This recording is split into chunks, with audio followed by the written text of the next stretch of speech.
In 2014, Canadian professional wrestler Sami Zayn, known as El Generico on the independent scene, officially signed for WWE. He would spend 2 years in NXT, where he would become the NXT champion, become the heart and soul of NXT, before leaving for the main roster, where he spent a year and a half as that underdog babyface, where everyone loved him, then spent the next 6 years as a heel, just flailing around the mid-card, a few Intercontinental title runs, but largely nothing. And then one day, everything changed. It was in April of 2022, when Sami Zayn approached Roman Reigns backstage, which led to the greatest storyline in WWE history. I'm saying that just outright.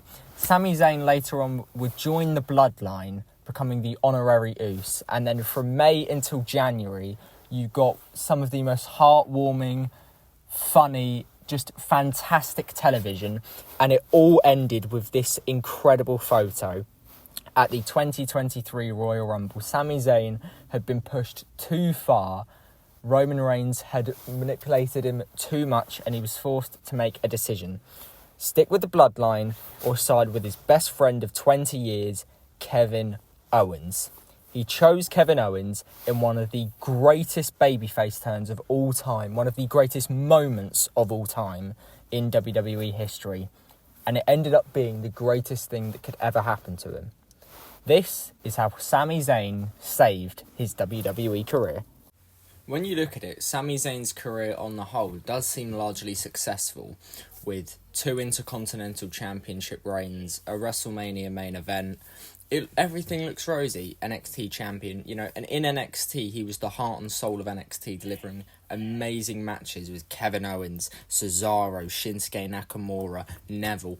Real top draw stuff. But when he went up to the main roster, things took a turn. In 2016, he was being traded for Eva Marie, and he was on Raw. He had a good feud with Braun Strowman.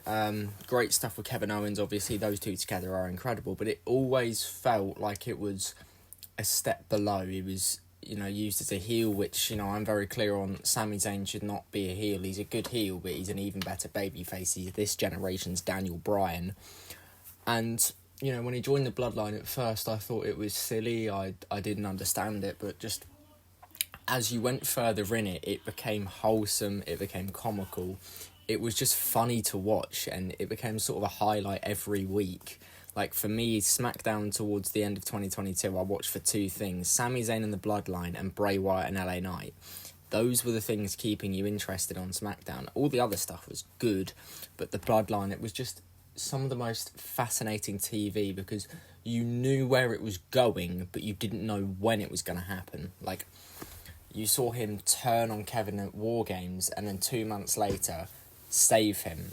He was so conflicted, and he was trying his hardest to fit in with the family, and it just didn't work. And it led to, from, what was meant to be a few weeks, saw it under Triple H, and it led him all the way to the main event of WrestleMania with his best friend. And there's not a better position to be in, being able to main event WrestleMania against, in my opinion, the greatest tag team of this generation and arguably of all time, and doing it with your best friend. What else could you want? It is just the dream scenario.